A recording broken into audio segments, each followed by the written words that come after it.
Oh, good. No, oh, okay.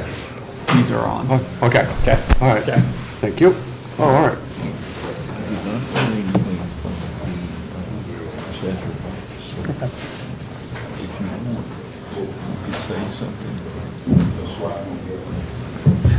Them right.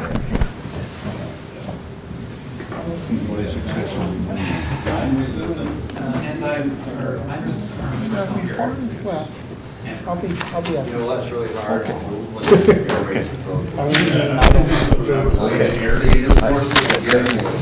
did not speak on the phone.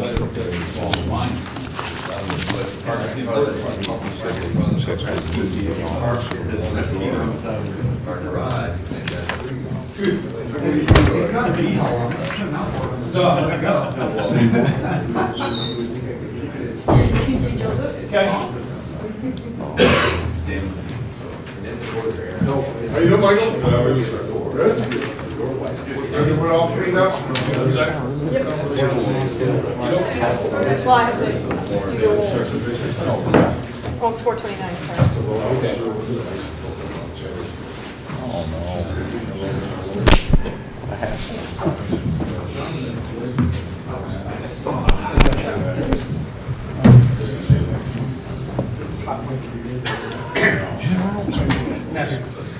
You ready? It's 4:30. Oh, okay. Said we're fighting the flag. I said I'm both maintenance. Do we need? Does he know he's on TV? We'll call to order the first meeting of the Finance and Budget Committee for 2018. Counselor Kelly? Here. Counselor Ensel? Here. Chamberlain Marks? Here. Counselor Dowdle? Here. And Counselor Kretzer? Here. I got caught up in the moment. Okay, we don't have any minutes from the previous meeting, so we'll move right into the public comment section of the meeting. Is there any member of the public who would like to come address the Finance and Budget Committee? Okay. Seeing no rush to the podium, we will continue. Item number 3, reports from department representatives and discussion with counselors. We have 3 items we want to discuss today. One is our preliminary 2017 budget results, and that'll be Richard Marks. I'll talk a little bit about the 5-year plan and how the year-end results fit into that. And we wanted to have a report from the county assessor's office, but we have not heard from them other than a phone call a couple days ago. But I will share with you what I learned. So, Mr. Marks, if you want to take it away, go right ahead, sir. Speak to the microphone, please. You can go up if you feel more comfortable at the computer. You can No, work from there, or you can work from here. This is wherever. fine. This Or is you good. can come sit up here if you like. This is okay. Okay. I'm going to be talking about the graph and the stats under it, so everybody should focus on that. Hey, Mike, can you maybe get one of those lights, please? Thank you. Thank you. Okay. Good. So to start with, you see on the right-hand side the budget, and I want to talk about the general fund on top. Mostly the other funds are pretty self-explanatory with the numbers.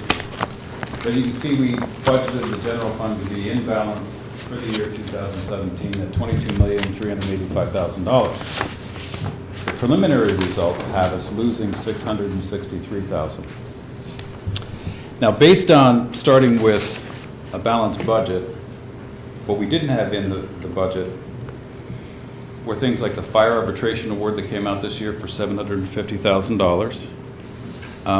We encumbered, or rather budgeted for another $250,000 partway through the year for healthcare cost overruns. Because basically the healthcare costs were running high because we didn't have the savings that we were looking at having in 2017 from the retirees' healthcare plans. They just weren't materializing. Another thing that came up obviously was an elevator repair that we didn't count on in City Hall for $80,000. And then several Article 7 challenges for property tax assessments that amount to about $25,000 in additional costs that wasn't budgeted. So you start with a balanced budget of $22,385,000, and then you say, all right, I have another $1,105,000 in costs for those items I just rattled off to you. They're going to throw us into a deficit position by the end of the year. Provided that $1,105,000 additional cost comes out, we would have a negative unassigned or available fund balance to the tune of about $400,000. And that's the number that you've heard me remark about several times, that if everything were to pan out as bad as it was looking, we'd be negative $400,000 in the unassigned or available fund balance. And that would leave an overall fund balance for the general fund roughly, I think it was about $350,000. Not a very good picture at the end of the year. So we've actually come out better than that. We're looking at $663,000 negative at this point in time, which is going to leave us with about the same amount of money we figured we have as available fund balance or unassigned portion of the fund balance when we talked to Moody's back in October, and that number would be roughly $53,000. And the total fund balance would be roughly $795,000. Now, provided everything comes out the way it sits right now, that's as bad as it's going to get. I even have in that $663,000 an additional $200,000 of run-out costs for healthcare. And the Additional reason- healthcare the costs, reason- additional, more above the 250,000 net. Yeah, I have within that number, that $663,000 loss, an additional $200,000 of healthcare costs. Now, one of the reasons why there's a difference of about $400,000 between $1,105,000 loss for the year, because you start with a balanced budget, everything's supposed to go as planned, which we know never does. But if it does, you only have that $1,105,000 of additional expenses that came up. However, we've made some cost cuts, and we had some other advantages come up, and the two principal items that we're looking at right now and very carefully trying to make sure that they're going to work is an additional $250,000 in ambulance revenue, which I think has materialized because the chief said that he was going to get a new billing service, and then we were going to update our rates and bill more efficiently, and we think that that's made another $250,000 for us. Apparently our rates were like 15 years old. So why that is, no one knows, but it's being fixed. But we still have to make certain that the reserves we have to establish for the collection of the ambulance fees are going to be adequate and not have to be increased, which would reduce that number. So provided the reserving is fine, we're going to see that $246,000 of additional ambulance revenue. And the sales tax from the county is working out about 4% ahead of last year. So far, we've collected 118 of that additional amount, and projecting it through the rest of what we have to collect to be about 186 total.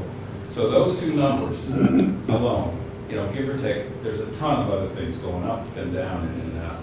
But the big numbers that really have the impact of keeping us where we are with a $663,000 loss at not $1 million is those two pickups of additional revenue. In addition to covering ourselves for other costs that have been high with cost cuts that we've made with departmental reductions in services, personnel, with HR, with engineering, and with recreation. So that's a summary. We think within the next 3 weeks we'll have the numbers finalized. We have to do several tasks yet to finish them, but we believe that's our best guess right now of where they're going to end up. Any questions? Can you explain? Seem clear or confusing? Very, very clear. Okay. Very clear. Can you explain what happened with the parking lot to have a yes. larger than expected expenditure? Good question. We paid another, excuse me, not another, but an additional $120,000 in debt service out of the parking fund surplus fund. There's $240,000 additional cash in that fund that had accumulated over years. We were about to put $120,000 debt service out there for 10 years. So we used the cash to eliminate that debt potential, for debt servicing going into the future. Saving the interest thereby, just reducing the cash by half, which is adequate, for the continuation of that fund. No problems at all with setting $120,000 in. So we Okay. just basically pay down the debt service right away on the parking lot improvements. Oh, fantastic. Okay, so the parking lot fund now has roughly $120,000 left in it, In cash, yep. which we feel is sufficient. So if you look at the 219 in expenditures and take out 120,000, you see they operated at a bit of a surplus, but with that extra debt service, they lost $88,000. That's not going to cripple that fund, and that's not going to cripple that cash at all. It was a wise use of that surplus cash to eliminate the debt service. Yes. Anyone have any other questions or comments?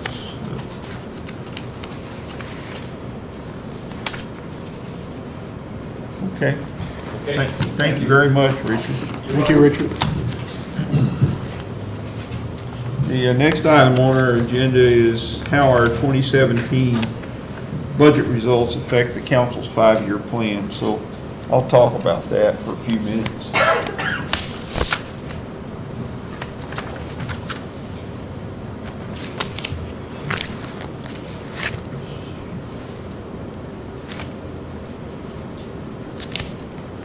There's the infamous 5-year plan that makes everyone's eyes glaze over. Is But there any way you can blow it up a little bit, Mike? I think we I mean, I'd like to blow the whole thing up. lower right-hand corner.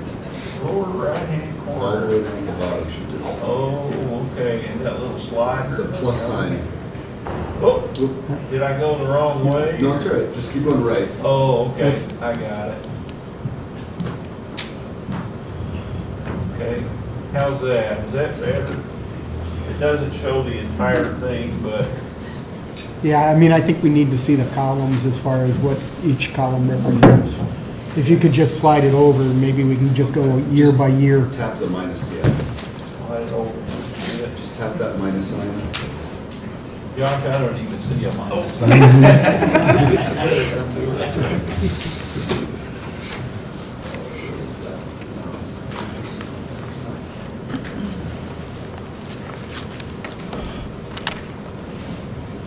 My computer glasses.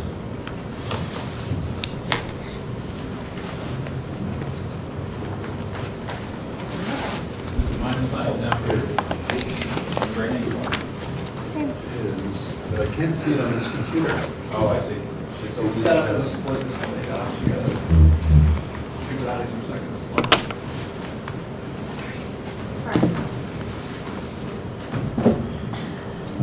Oh, there it is. Got it.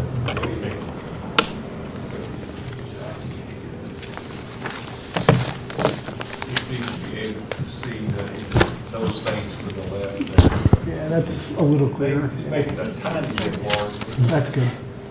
That's That's good. okay. Thank you. You're welcome.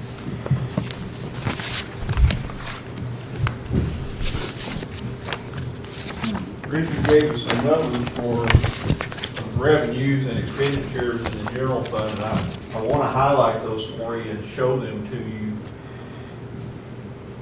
There's the first one I want to show you. That's revenue projection for the year 2017. And let me caution you that these numbers may change slightly before the 2017 budget year is finalized.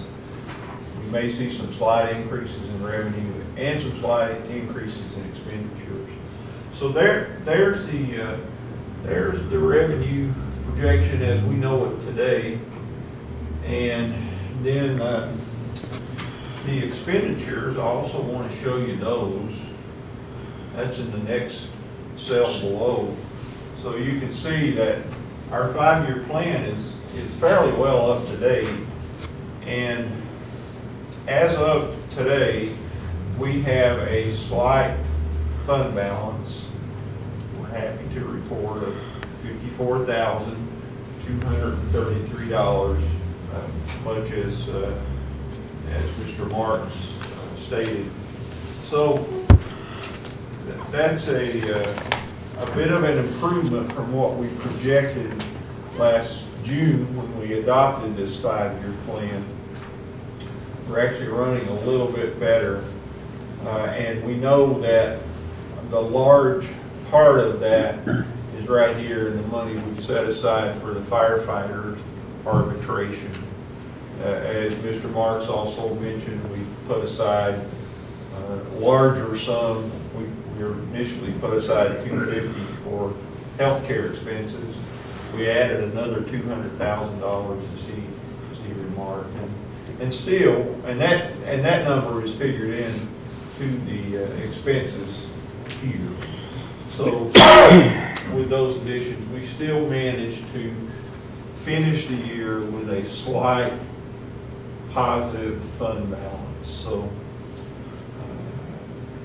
when you think back to the time period between May 1 last year and today, the council and all of the department heads and the mayor have all worked really, really, really hard to achieve this goal. That was the goal we set for ourselves. We thought we'd actually be a little bit in the hole, but we're a little bit to the positive. And it just represents a tremendous amount of work on everyone's part. We made some very, very difficult decisions last year, and we're going to have to make some very difficult decisions going forward as well. I'm going to try to scroll down a little bit lower on this sheet. So right here is what I want you to pay attention to. For 2019, in order to meet our budget goals, we have to find an additional $600,000 in permanent reductions, not in the structural budget. That means we have to find funds and savings anywhere we possibly can. And then we have to find an additional $100,000 in temporary reductions. So last year was challenging, but we like to say that we found the low-hanging fruit. But this year, 2019, as we start to plan for that, is going to be difficult. I know that we can do it. We did it last year. We managed to find significant savings, and we're going to have to do it again. Now that when we do that, you will see at the end of 2019 that we will be looking at a healthy, somewhat healthy fund balance, $1.6 million. And then our goal the next year, as you can see, gets a little bit easier. We're only going to look for $250,000 in savings that year. And in doing so, we're going to build our fund up to 9% of total expenses. So, Mike, those cuts can also be offset by an increase in revenue generation. absolutely, yes. What I would ask the council to do going forward is to start to look for both revenue enhancements and expense savings. It's going to be critical in the next couple of years that we do that. And certainly, I mean, I'm not talking taxes when I say increase in revenue generation. I'm looking at other means. Yeah, we had some pleasant surprises as Mr. Marks told us. Ambulance revenue, who would have thought that would come out so good, but it did. And then additional sales tax money was also very helpful. So, But these numbers already do include property tax increases. Yes. Yeah. Yes, they included 2.5% property tax increase Every year. every year going forward. You know, our goal maybe should be to beat that and see if we can lower those increases. We'll zero them out. Can we go back up to line 10? Line? 10, Absolutely. that 250,000. Oh, Keep track of that. Try hitting the right key for it. There, 10. It's the general fund healthcare inflation with Cadillac tax. 250 we have, and we had that previously with zeros across the board. Now we have 150, 150, and 197, 255. Well, we think that those are the types of inflation we will see with healthcare going forward. Not necessarily the Cadillac tax, but just the general cost of providing healthcare to employees is going to continue to increase every year. It went up 15% this year. So we expect that'll happen in the future as well. So that there is money there to account for that. May not be enough. Richard, what do you think is reasonable numbers going forward? The average cost of healthcare services, usually goes up 10, 11%. We've seen our trends going up about 5 to 6 every year. So somewhere in between those numbers is what's going to happen. So what does that translate in dollar terms each year? I think that we quantified it at 150. Our health- General fund. Just in general, I see. Right. And the Cadillac tax, That's out I mean, in years 20, 20. 21, 23, if it happens. if it happens. Yes. Is that number on top of the 150 to bring it up to 197, 171? I think that's the beginning number, yes, of the Cadillac tax, and then you see this increase we put in there for each year going forward. So, So that's a big if to Yes. build in. That's right. And that's been coming since what, 2016? And then bumped to actually, 20? we've been talking and about it since 2014. 15. Okay. Are there any indications of what the future of that is, or? And when you talk to the healthcare experts, they don't think it's going to happen. So if you took that 197 in 2020, replaced it with 150 or 160, the regular inflation, and those numbers will be creeping up because 10% is compounding, right? It's 10%, and then it's 10% on the additional 10% the next year, and 10% on the additional 10% the next year, et cetera. So that's not going to be 150 every year. It's going to be 150, and then 160, and then 170, and then 180, et cetera. But the 2021 171, that's the Cadillac tax, or that's I it? believe those are what the numbers were at that time. Just for that? No, the Cadillac tax on top of what we, accept as our trend increase. Okay, because the Cadillac tax, I mean, we used to hear a figure of what, $800,000? Citywide, Yeah, citywide. that's right. It's an excise tax for having too good of a healthcare. Right, you being, yes, okay. Except if you're in Congress and you have any Okay. longer, you don't pay an excise tax for it. All right. You're here. Are there any other questions or concerns? Were you suggesting that that's Thank you. something that, if it doesn't pan out, you can Minimize it, deduct so we from don't have to look at our it. expenses, so. Let's just make that point clear.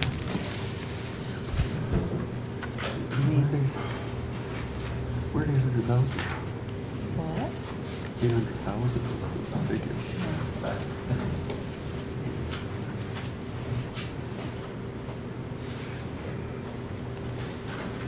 And we'll close this one as well.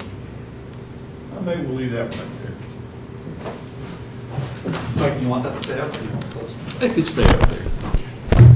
Thank you. That's sustained. Mike started these, Okay. right?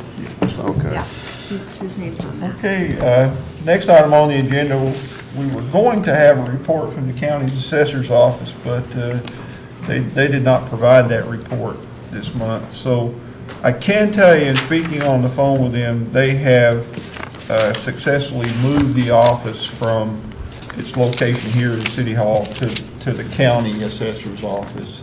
And according to Tim Serpitsky, one of the assessors there. That has been a very successful move, so we'll have some more information for you next month. Can I ask a question about that, the assessor moving over to the county? This is a input from my own constituents, concerns that they had about the follow-ups with elderly and those people who had earned STAR exemptions. And so I'm just going to keep asking that question because that's very critically important. I mean, Kathy was going to people's houses to make sure that people had their exemption, had their paperwork filled out. So I just want to make sure that we provide the same quality of service through the county. Okay. And so I'm gonna keep asking that question. I don't want the people who are most disadvantaged in the city to suffer the most because of this shared services. Okay, we will certainly keep you apprised of that. Thank you. Councilor Casper. Okay. There are no agenda items to be brought forward from our departments to be approved by this committee this evening. So with that, there's no old business. We discussed new business. Could we have a motion to adjourn, please? So moved. Moved by Councilor Insel, seconded by Councilor Kelly. All in favor? Aye. Okay, thank you very much.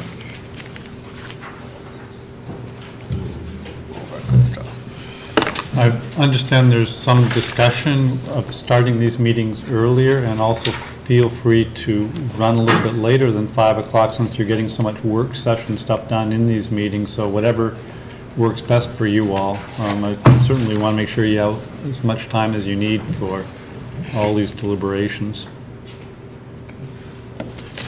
So next week is public safety? Public safety. Okay. Hopefully there's time to meet before that. The public safety departments. Busy group right now. Busy Did you group. want to start your meeting earlier next week? Not next week, but maybe after that, and then would it be required that we do public notices? Yeah. Okay. That'd be okay. I think next Change the week, public notices. because it's a busy time, I know. It's always busy, but it's real busy right now, so. Okay. Well, we'll take 5 minutes before we begin the work session then.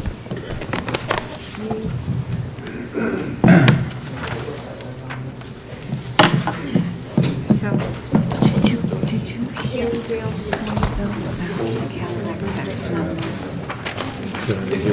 Yeah. I think it's going to make too much of a difference because if we have that number, the rate of inflation of 150, 160, 170, because you're adding 10% to the previous 10%. Okay, I know we got it, okay. Even though the Cadillac tax is probably pretty conservative, the shop probably going to be higher than what with the Cadillac tax says there. Okay. So I don't So with the regular should rate. just, if I'm more comfortable, just take out with the Cadillac tax calculations, but be more careful and conservative in how we estimate the rise in inflation. We've been so fortunate to hold down by 5%, because all the down to 10 or 11% now we're getting keep doing so much better. So I don't think we're going to. So I was just trying to consider. I'm surprised.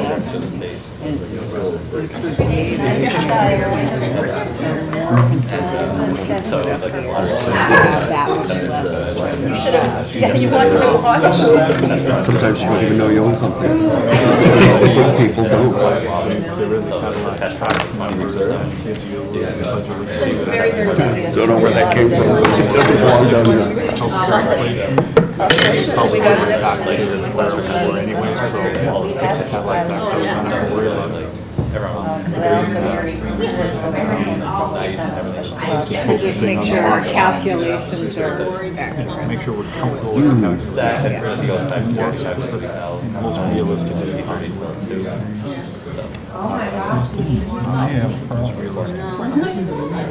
Yes, I couldn't see the matchups. Did you? No. it's an addition of such, as Richard has previously explained, but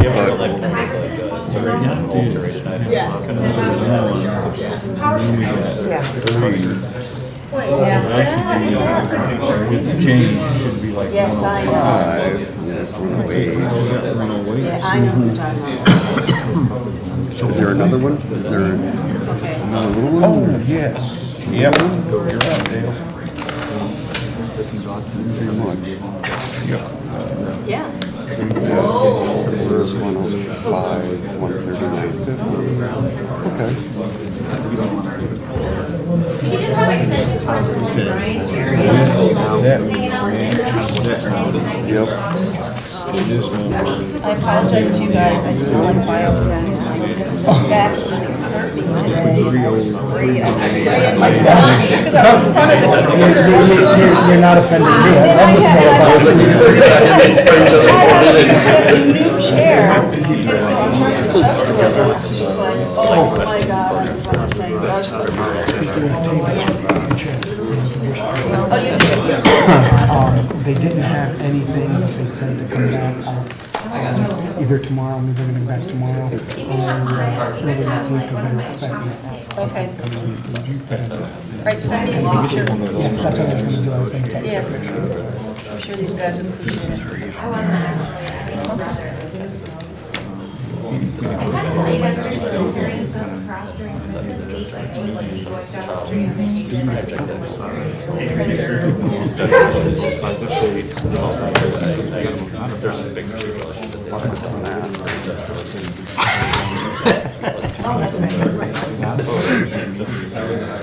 Not left-handed. Yeah, I could, because I'm left-handed. I could do it right here. I'm out. Okay.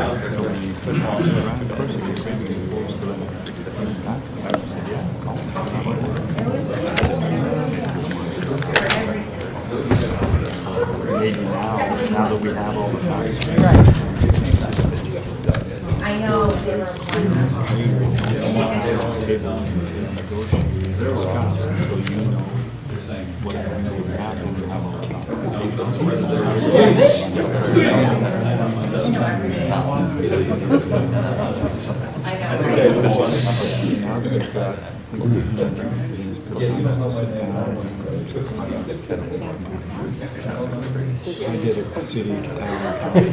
Okay, whatever. The kids, I pick them up every morning at 7, so I don't see them bother to try to make time.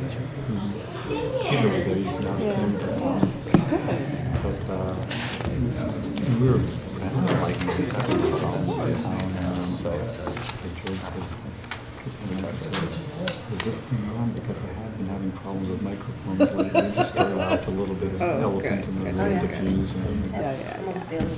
You made a joke, I made a joke about, Gary was really having people come to his event, so he asked Mike and I to maybe some sort of controversy to keep things up a little bit. That was great. And he said, I'll tell you later. I had a chat with her after. oh, I saw that. Wrestling match between him and you and the stuff. I heard people were disappointed. I don't know what they were, well, I know what they were expecting. That's why they were disappointed, you know. Their expectations were too high. Are we ready? Oh, wow, bad. Let's call this a work session for the Common Council to order. During the work session, we just use this opportunity to have extended discussion on any items on the agenda, so please, come out of councilors.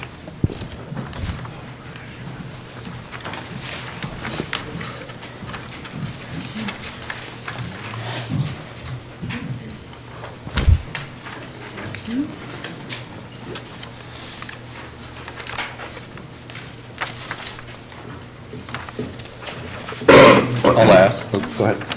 I was just gonna, Okay. The appointments tonight, are these reappointments or new appointments? Or reappointment I see is one.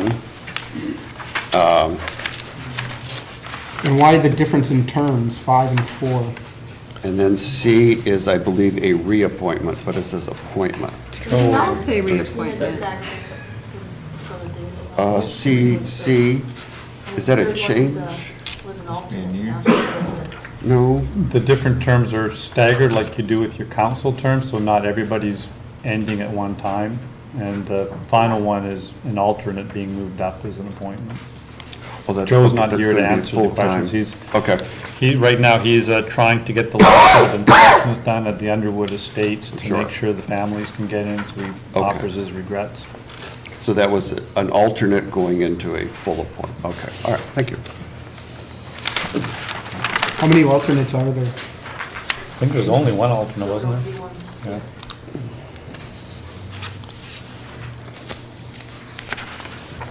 Is there a term limit for the zoning board? A ceremony? Term limit. Oh, It should be. should be a ceremony too. It should, that's what I'm saying, no. I don't think there is a term limit, no. No. Perhaps that's something we may want to look at. I'm a firm believer in term limits. I'm completely against term limits. Yes, you are. Talked about that before, but particularly given that we often have a hard time getting volunteers to serve on these boards. Somebody who's experienced, who knows the city, why kick them off if they're willing to serve without compensation? True. I'm just curious if there's a term limit.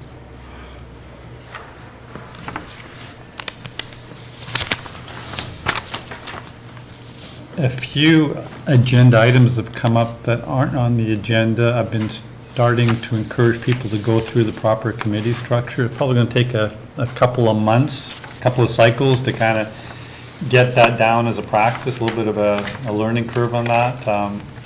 So if this agenda is a little bit thin, it's because we had asked people, for instance, a travel request, could you please take it to the Public Safety Committee next week, etc.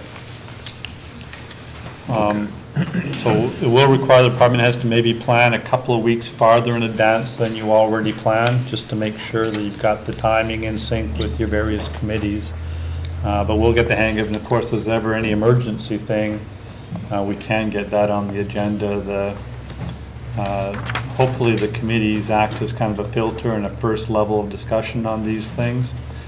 But an item, for instance, if there was a travel or if there's a request related to the Budget Committee, the Budget Committee could review that tonight. We would put it on the agenda, and then if you in the Budget Committee decide not to move forward, you'd like more discussion, we could always just withdraw it from the agenda. So hopefully this won't slow anything down.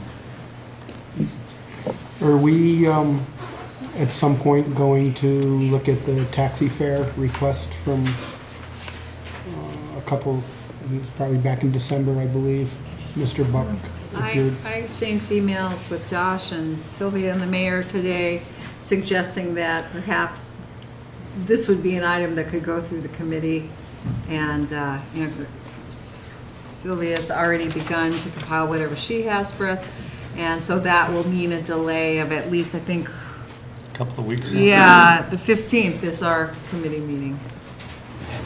February 15th? A few weeks then, yeah. So let me just ask for point of clarification. As an example, the travel request will be made at the time of the committee hearing or just discussion of the travel request?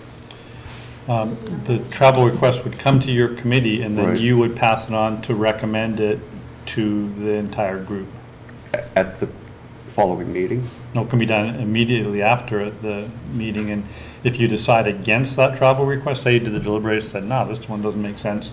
When that came up with to the council's agenda, you just pull that item off if you wanted more deliberations. Okay. Now, some other council might say, no, but I feel we're ready to treat it now, but, so you still got that option.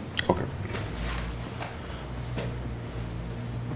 Well, it's not a resolution for initial consideration. It's discussed in the committee and then voted on that same evening, Correct. perhaps. The only way to pass a resolution is going to be in the council. All you're doing is helping to look at these things and recommend them to the agenda. Okay. But you couldn't have a committee meeting and then go into the council meeting and put it on the agenda without it being for initial consideration. The way the county worked at it, there's a presumption that would get through the committee structure that day. So if the committee it was pretty rare. Joe often went to the committee meetings at the county. It was, so in say building and grounds, if there's an item for approval for a contract, or something, they'd approve it to be passed on by the building and grounds committee. That evening would then be considered by the legislature. The building grounds might say, no, we need more time, so they would then pull it off the agenda. So it's already ready to be voted. It's already built into the agenda. That's right. Okay, right. As long as you remember to include me. So it's going to go on the agenda? Okay, okay. Yes. Yeah. So, yeah, that there are certain items, though, Yeah. that would need to be introduced first at, for example, taxi rate increases, where the meat of the discussion about whether or not that should take place would happen in the committee meeting, and then a recommendation for a resolution would be made. So I think it can work both ways, right? Sure. Yeah, absolutely. You could come out of committee not having intended to have that go on the council meeting, decided that you come to some sort of conclusion in the committee, and then introduce it to as a resolution in the subsequent council meeting that evening as well, of course. And invoke Rule 4. Right. Yeah. Now, a simple example would be, Joe McMahon contacted Dale and I, and Dale being the chairman of the safety committee, and asked if his team could travel to Lake Placid, I believe, for training in March. And next week, I assume that will be in the committee meeting, and it will also be on the agenda that night. Yeah. If it wasn't, it's going to be now. If it wasn't, you invoke Rule 4 and put it on. Right. That's right. Oh, okay, okay. That's why I was asking, Yeah. okay. You just have to be organized. Really? Yeah. Okay.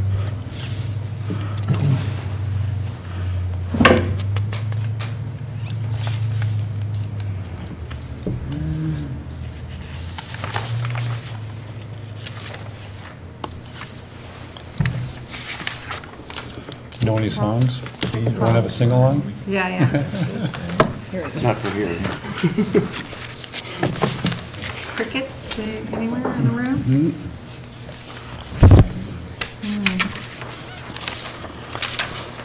Did you guys meet the school board again? No, we have not. No, We're going because to- it was a holiday Monday. Well, we were going to communicate with them. I will be sending a communication to them. Okay. Yep. I corresponded with Jay, the supervisor of the school district, and suggested that the city is certainly interested in some sort of long-term discussion of a more permanent bridge, including a bridge for vehicles. Bridges, as you know, are typically eligible for 90% federal funding. So it'd be a much larger amount, but 10% of a larger amount might still be cheaper than 100% of a smaller amount. And obviously the traffic would be far larger than 35 students. There'd be probably 3,500 vehicles traveling per day on a road bridge. The county also has an interest in this because they like the idea of connecting the airport area to the west side. And obviously this affects your two wards and Councillor Doddle's ward and Councillor Ensel's ward as well. So Who would be responsible for maintenance? The county, the city, and the school? just as in any bridge, wouldn't be a school district responsibility at all anymore if it became a road. So It'd be- who would be maintaining it, especially with heavy traffic? As a permanent vehicle bridge, just like any bridge, CHIPS money, combination state, federal, mostly 90% federal funding for bridge maintenance as well. But Superintendent LeBrun accurately pointed out this is probably quite a bit longer term discussion, which I certainly agree would be, but just to let you know, there are these discussions going on, as well as the counselor to Board of Education members as well. So was this communication recent?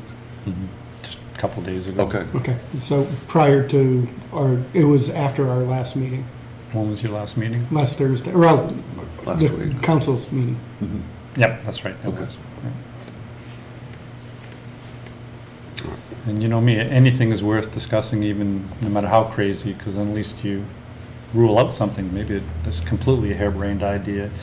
I did, in my research of what happened with the decision to build the footbridge initially back in this discussion actually began in the 1970s, and at that time there was quite a fervent discussion of a road, a vehicle bridge, a mixed-use bridge there.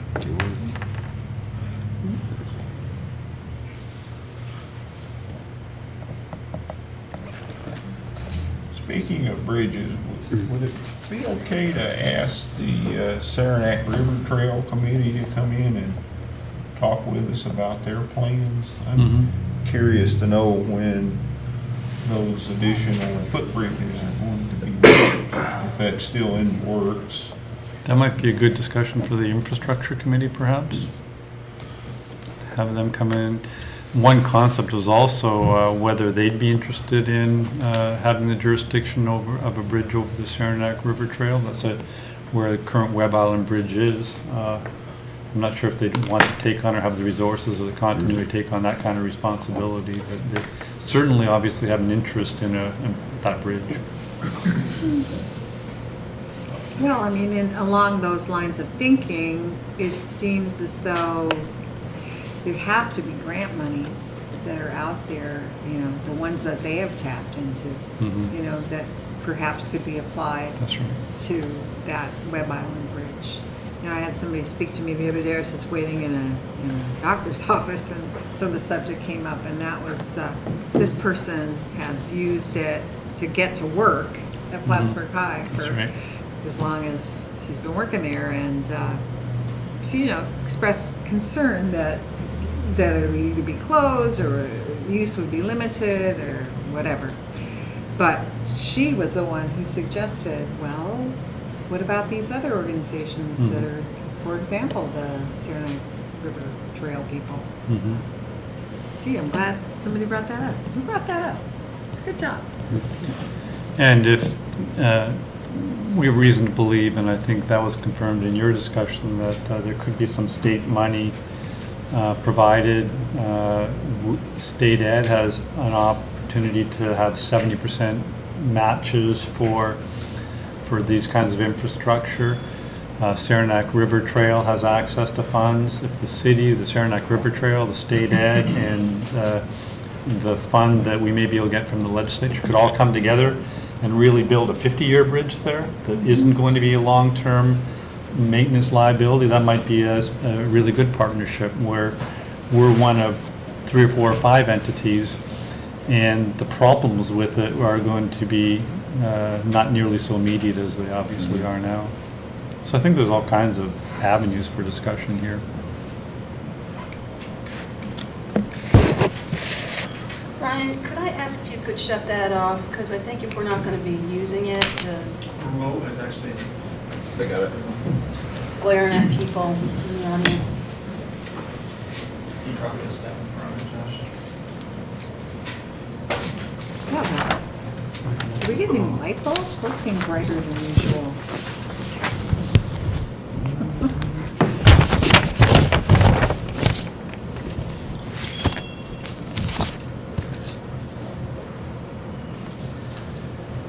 While we have some time, Mayor, I don't know if this would be an appropriate time or not to possibly any updates on the Underwood Estates at all? I think we're at an open meeting right now, so people in the public have an opportunity to listen. I can give you an update, sure. Over the weekend, residents at Underwood Estates started seeing a little bit of water infiltration. Got really bad late in the weekend. The police responded at that time. At first, the water rose by about a foot over the bank, was causing flooding. Then it receded by about 6 inches. So the hope was that the problem was starting to abate itself naturally. We're in kind of monitoring mode at that point.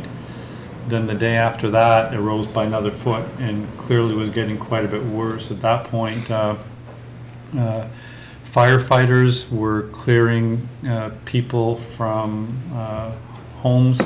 Sometimes they're wading through water, they're wearing survival suits, so they're more than chest deep, so it's 4 or 5 feet high in certain areas of the park.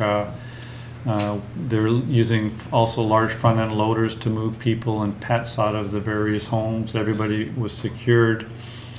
At the same time, DPW had contracted with an excavator to go along the outside or the bank of the Saranac and break up ice. They broke up ice for about 200 or 300 feet, and that over a day's work relieved the pressure and got things flowing again. So the day after that, it became noticeably drier. All the homes had to be evacuated. Most of the homes, because the the electric panels were underwater, they had to be de-energized. Only about 20 homes kept their power, so the remaining homes in that cold weather we experienced had suffered from freeze-ups. I know some of you have been out to the estates. You'll see that most of the homes in that lower area, about 40 to 45, became totally encrusted with ice to the point where you can't even get underneath to fix all the burst pipes, and that's where all the systems are in these mobile homes.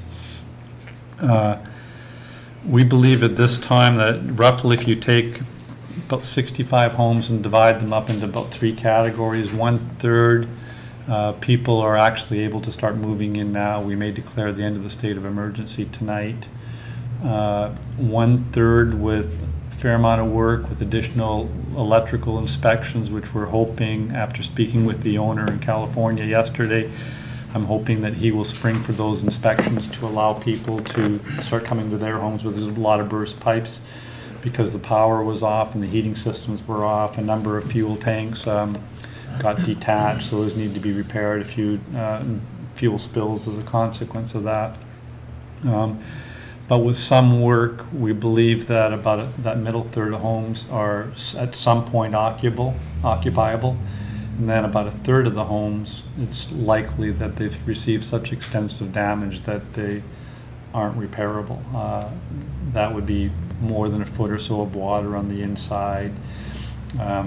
Obviously, the buildings have been frozen. The slow defrost can have all kinds of mold problems that bring it to the point where these individuals have lost everything. Most of them own their homes. They're not valuable enough to pay for really expensive repair bills, but they've also most of them have lost all their belongings. Because it was so treacherous in there for a couple of days, people weren't able to get to their places to retrieve their belongings. You couldn't even get through the front door in places because it became filled with water, and then water frozen, was frozen up both sides. So to get into even some of the places to save pets, the firefighters and the police were going through windows, etc. So a lot of people, I think you probably heard me say, have just lost everything. This affected, our best count is somewhere around, or maybe a little bit over 200 Plattsburgh residents, more than 1% of our population. For us, 200 is a very large number. 1% of the population in New York City would be like, 150,000 people losing their homes. That'd be huge. So this is huge for us on a smaller scale, but very huge for us. We've been going, and Peter actually has been joining me in the emergency services regular meetings and briefings. Everybody's come together, but our police, firefighters, and DPW have been doing much of the work there with the assistance on the outside to find alternative food and clothing and shelter. The county emergency services operations are very helpful. John Redden with the Department of Social Services has been amazing, and he's already found permanent relocations for about 1/4 of those people will be permanently dislocated. He's also been providing food and clothing vouchers, but the entire community has been coming together to provide clothing, places to keep pets, etc. So that's wonderful in this time of need that everybody came together. The state has also offered to do whatever they can. It's just not clear what they can really do at this point. Most everything has been taken care of. I did speak directly with the governor's office today, and they're very concerned just as they are with Fort Covington off to the north, who's having the same sort of displacements themselves. There's some hope that there might be some state or FEMA aid eligible. The problem with disasters in New York State is you can't be eligible for disaster relief unless you exceed some threshold that's based on a percentage of how big your state is. So since we're a small little town in a very big state, you need to overcome a pretty high threshold to become a disaster area. Whereas in Vermont, because they're a much smaller, lower population state, it's much easier to overcome that threshold. So I know the budget committee just finished meeting. This will have budget implications on us, probably, I would imagine, by the time we're done, in the 6 figures. And we're hoping that there can be some state aid to help us, but that's not clear yet financially. But certainly the state and the county have been doing whatever we could ask them for, non-financially, logistically, resources-wise, but we pretty much had that covered already. Eric Day's office, emergency services, has been incredibly helpful. They have twice daily operational briefings. We're missing one right now by being here. The level of sophistication and cooperation amongst everybody has been really fantastic. Thank you.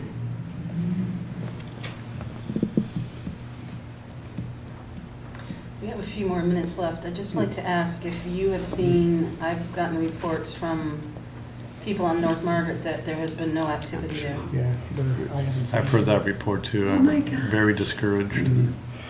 I drove by a few times today. Mike? This week. We put a water meter on the hydrant today, and he said he's gonna start this week sometime, maybe next week early. He put a box around the hydrant, we had to use a city hydrant to keep it warm. Right. And we put the meter on today, so. Well, I have to say, I feel that I've been very patient, and I have agreed with the principle that we need to not pressure people so that they will in fact do the work that needs to be done to develop. But I mean, I'm terribly frustrated, and I cannot even imagine the frustration of the people who live there. And so I mean, quite frankly, at this point, to have somebody come to a council meeting and continually make promises and to say, the picker's going in tomorrow. There was no picker on there Friday. And this work is going to start Monday or Tuesday. Okay, Monday was MLK. But then nothing. And I kept asking residents, you seeing anything? You seeing anything? Nothing. Was he waiting for us to manage the hydrant? He came here and he said, the picker's going in. I've got a 30-ton truck. I asked him direct questions about this. And it's going to be there, and yes, we've got a heating system for the tunnel, for the decontamination. I asked all those questions, it's all in place, it's going to happen, nothing, once again. And I think, in fact, he said that it was advantageous with the weather, with the snow and so on, that it would keep it down, so the water issue wasn't even an issue. My trust is at 0 right now. And the residents there need some relief. They need some advocacy here.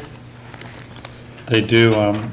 You probably heard me say, I don't know if we've talked about this in session before, in work session, but part of that is on us. We need to create more tools that when we offer a permit for demolition, we have more of a quid pro quo. They get the permit, we get firm dates, and everybody on both sides understand the consequences of going beyond those dates.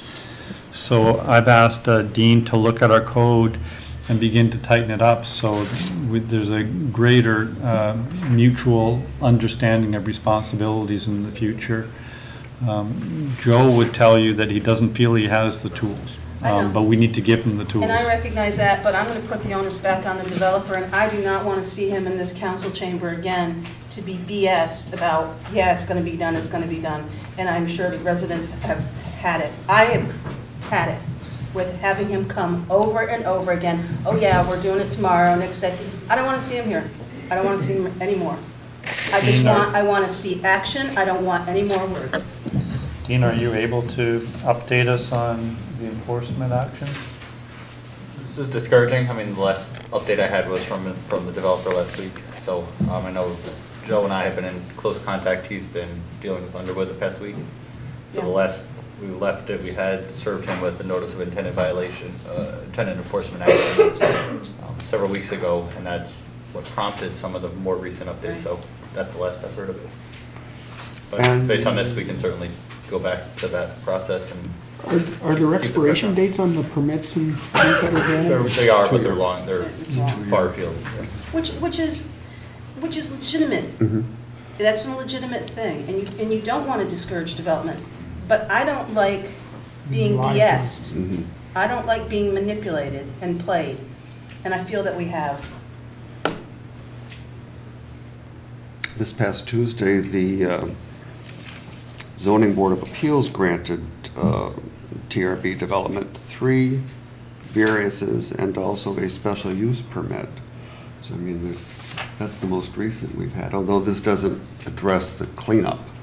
It's got to get cleaned up before any of this can happen, but it does subdivide the lots, and it does, there was a request actually to serve alcohol in that district, I think with thoughts of such a business. And that raises another thing we've also been having some discussion on is some areas have bonds, demand bonds to be issued for these sorts of things, and we may want to move to a structure, not just this, we've got other distressed properties that we know the city may be holding the bag at some point, and we may ask for bonds as a regular course of approvals of these sorts of things, and then waive the bond requirement for entities that have shown that each time they meet the commitments. But if there's any question, then we again have one more tool to perhaps use and to make sure that everybody understands the mutual responsibilities. We need to tighten these things up, and I would advocate for that. And I think maybe this is something that the appropriate committee can discuss as well. Time to begin. Let's begin the Common Council meeting. We'll begin with the Pledge of Allegiance. I pledge allegiance to the flag of the United States of America and to the republic for which it stands, one nation, under God, indivisible, with liberty and justice for all.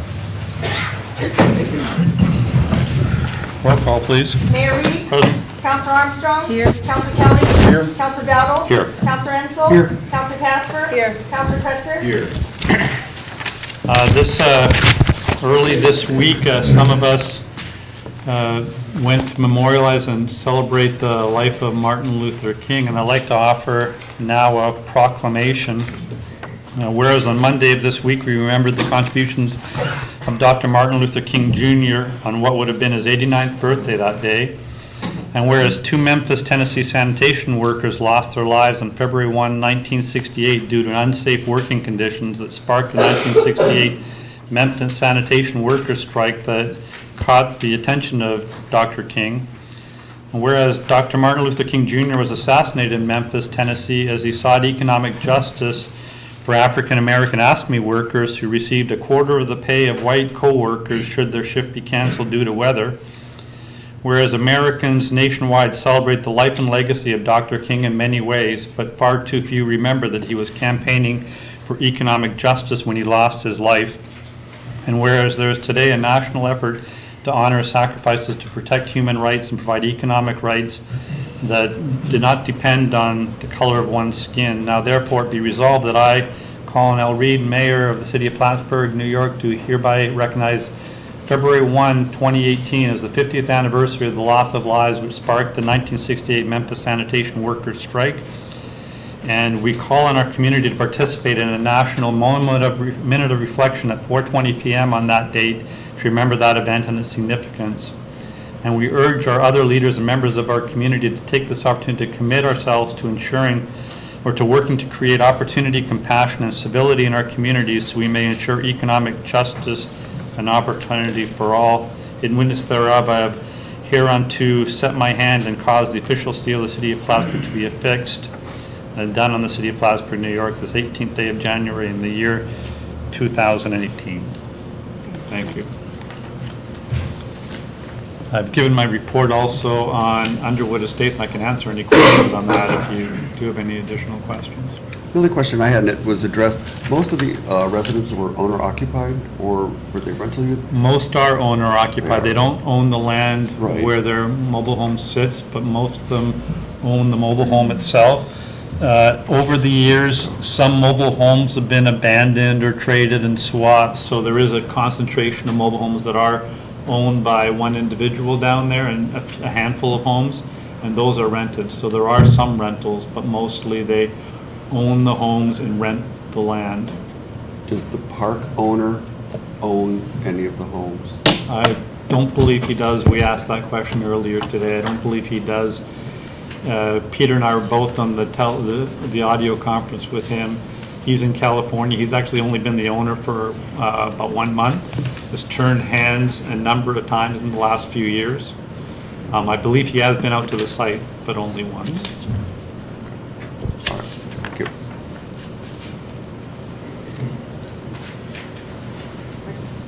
Resolved that the minutes of the regular meeting of the Common Council held on January 11, 2017 are approved and placed on file among the public records of the city clerk's office. Moved by Councillor Casper, second by Councillor Ansel. Discussion? All in favor? Aye. Opposed? Resolved that the payrolls of the various departments of the city of Plattsburgh for the week ending January 11, 2018 in the amount of $480,870.59 are authorized and allowed, and the mayor and city clerk are hereby empowered and directed to sign warrants drawn on the city chamberlain for the payment thereof. Moved by Councillor Kelly, second by Councillor Armstrong. Discussion? All in favor? Aye. Opposed? I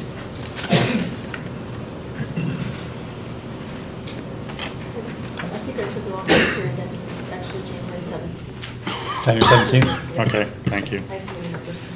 January 117. It's quite a month. Resolved that the reports as listed are hereby ordered, received, and placed on file among the public records of the city clerk's office. Moved by Councillor Cressler and second by Councillor Ansel. Discussion? All in favor? Aye. Opposed? Resolved that the bills audited by the Common Council for the week ending January 19, 2018 in the amount of $913,180.13 are authorized and allowed, and the mayor and city clerk are hereby authorized and directed to sign warrants drawn on the city chamberlain for the payment thereof. Moved by Councillor Kelly, second by Councillor Armstrong. Discussion? All in favor? Aye. Opposed? Passed. This is the opportunity for any individual of the public to please come address the council. There's two opportunities to address the council. This first is only on issues on the agenda tonight, and the second is on any issue of mutual concern.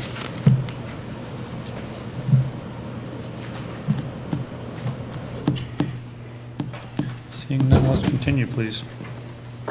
Mayor hands down the reappointment of zoning board regular member to Scott Demain for a 5-year term to begin on January 19, 2018 and expiring December 31st, 2022. Any discussion? No discussion. Roll call? Councilor Armstrong? Yes. Councilor Kelly? Yes. Councilor Dowdle? Yes. Councilor Ensel? No. Councilor Casper? Yes. Councilor Kretzer? Yes. The mayor hands down the reappointment of zoning board regular member to Kelly Porter for a 4-year term to begin on January 19, 2018 and expiring December 31st, 2021. Roll call? Councilor Armstrong? Yes. Councilor Kelly? Yes. Councilor Dowdle? Yes. Councilor Ensel? No. Councilor Casper? Yes. Councilor Kretzer? Yes. The mayor hands down the appointment of zoning board regular member to Steve Sullivan for a 3-year term to begin on January 19, 2018 and expiring December 31st, 2020. Roll call? Councilor Armstrong? Yes. Councilor Kelly? Yes. Councilor Dowdle? Yes. Councilor Ensel? Yes. Councilor Casper? Yes. Councilor Kretzer? Yes. Resolved in accordance with the request, therefore the Common Council approves Adirondack Coast events for Tim Carter of Fleet Feet Sports to change the date of the Snowman Scramble 5K from January 13th to January 20th due to inclement weather. The Snowman Scramble 5K will be at Lumet Park on January 20th to benefit Elmore SPCA with the race route using various roads in the West End. Moved by Councilor Armstrong and second by Councilor Ensel. Discussion? Roll call, please. Councilor Armstrong? Yes. Councilor Kelly? Yes. Councilor Dowdle? Yes. Councilor Ensel? Yes. Councilor Casper? Yes. Councilor Kretzer? Yes. No travel requests at this time. Any items for initial consideration? Councilor Department Chair Committee reports. First of all, governance. February 1st is our first meeting, so we look forward to meeting with all the department heads and having a productive first meeting together. City Infrastructure, Councilor Casper. Nothing more since last week, except that I would like to extend my compliments and my gratitude to all the infrastructure people, especially Public Works, for their efforts. Thank you. Absolutely. Yep. And some came in a little bit late that have been probably at the emergency services conference, but certainly all of your work really saved the day there. Getting that excavator out beyond the berm and breaking up about 300 feet of ice really allowed us to turn the corner, and that was from the imagination of our DPW staff. The fire and the police, they were staffing that location 24 hours a day in very difficult conditions, both meteorologically and emotionally. Obviously some very, very upset people that they've had to deal with as well. Chief Lawless and Chief Parkinson were competing to be who would be the biggest media star. I think Chief Parkinson is intrinsically a little bit on the introverted side, but I think he did just an amazing job out there. Chief Lawless seemed to be very happy to defer to him at times too, but they worked as a wonderful team. I was in their emergency services coordinating office a number of times this week, and both sides worked together incredibly well. The police and the fire department were working very closely throughout the entire week. You know, God help us, we never want to have another natural disaster like this, but I think a fair amount of bonding went on out there, and a lot of donuts were eaten. I found my eyes were glazed a little bit after eating them, but people kept bringing them food and pizzas, and I can't thank you all enough for all your work and really, really demanding conditions. Mayor, can I add something else? Somebody made a comment to me about the state of the roads in the city, and my reply was, we have flooding. We have a major crisis, a major emergency. We have to do what is a priority to help people. Right. Drive slowly. And the worst day of it was probably Tuesday. As you know, Monday was a holiday, so on that day they had to do a double garbage truck shift to make up for 2 days in one. They had a main break up on Concord to repair, and then it was every available person down in the mobile home park to use their front end loaders to be able to get people out of their place and then go back for their pets, etc. So I don't know, I think your workers were doing, each one was doing the job of 2 people that day.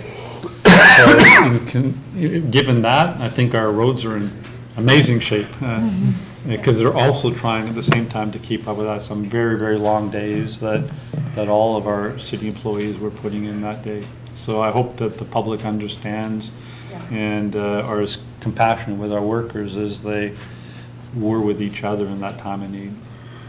Good point, thank you. Finance and Budget, Councilor Kelly. Well, we conducted our first meeting of the year tonight. It was a successful meeting, and many, many thanks to Richard Marks and his staff for the support they give the council, always with reports and information, and it's just amazing sometimes how much we call on Mr. Marks and the finance department. So thank you so much, Richard, and look forward to working with you throughout 2018. Thank you. Thank you. Public Safety, Councilor Dowdle. Nothing yet. We'll be meeting next Thursday, and I'll certainly hope to contact the 3 department head involvement, and then I'll just echo the many thank yous that were bestowed upon you throughout the evening. Thank you. Public Library, Councilor Armstrong. Nothing to report. Our monthly meeting is next week. am I expected to hold a committee meeting on the 1st, or? I think the MLD and the library works out of a different cycle Okay. for those two, so All right. at your convenience. All right. And municipal lighting, Councilor Renzel?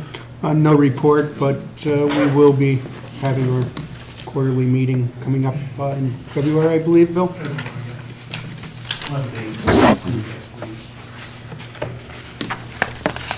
Is there any other new business or additional councilor reports or questions? Yeah, as you know, we have a public hearing next week on the revised snow removal law. There are 2 appeals mechanisms embedded in the law, if you've had a chance to look at the new law. I'm going to need some help in setting up criteria for the appeals in 2 categories. One, an appeal mechanism for the snow that is removed by the DPW, and another appeals mechanism should anyone contest a violation, an issuance of a violation. So I'm going to be working on that between now and next Thursday, and whoever, okay, thank you, Becky. And anybody else? You look like you do? Sure. Okay, thanks, Dal. All right, so I'll get together a meeting suggestion time, try to get that out for you. Thank you. Okay. Do you have anything to add, Counselor? No, just keep me posted and I'll be working with you as well. Okay. Steve Graff, a member of your Citizens Committee, had to contact me. Were you able to get back to him? I did. I let them see the law as is publicized, and it's a public hearing announcement. And we had a little back and forth on it, but I contacted both him and Sandy McNeil, and they both were appreciative of the progress that was being made. Cleanest sidewalk in the city. Yours? Lynn? No. Steve's? Steve's. Yeah. Steve's, yeah.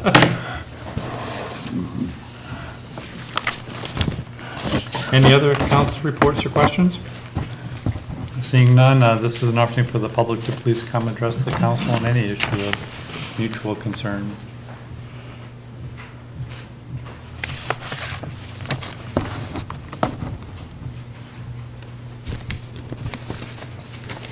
Seeing none, do I have a motion to adjourn? Moved by Councilor Kretzer, second by Councilor Dowdle. Roll call, please. Counselor Armstrong? Yes. Counselor Kelly? Yes. Counselor Dowdle? Yes. Counselor Renzel? Yes. Counselor Casper? Yes. Counselor Kretzer? Yes. Thank you, folks, for coming tonight.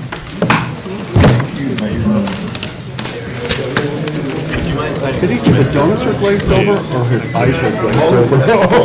Said he ate so many and I can't play. You can do that? Can you use my pen for a second? All lined up. We got our tins waiting. Here we go. Thanks very much.